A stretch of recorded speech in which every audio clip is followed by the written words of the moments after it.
Hello everyone, આજે આપણે બનાવીશું કેરીની ગોટલીનો મુખવાસ। સૌથી પહેલાં ગોટલામાંથી ગોટલી આ રીતના છૂટી પાડી સારી રીતે ધોઈ કુકરમાં લઈ થોડું મીઠું ઉમેરી તેમાં 4 થી 5 વિસલ લગાવી દઈશું। ગોટલી સરસ રીતે કૂક થઈ ગઈ છે, તેને સ્લાઇસમાં કટ કરી તડકામાં સૂકવીને આ રીતના તૈયાર કરીશું। ગોટલીના મુખવાસને ઘી અને તેલ બંનેમાં સાતળી શકાય। મેં અહીંયા 2 ટેબલસ્પૂન જેટલું તેલ લીધું છે અને તેમાં સુકાયેલી ગોટલી ઉમેરી તેને સારી રીતે સાતળી લઈશું અને એક પ્લેટમાં કાઢી લઈશું।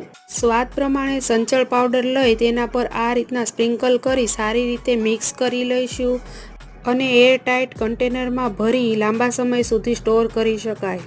ગોટલીનો મુખવાસ તૈયાર છે।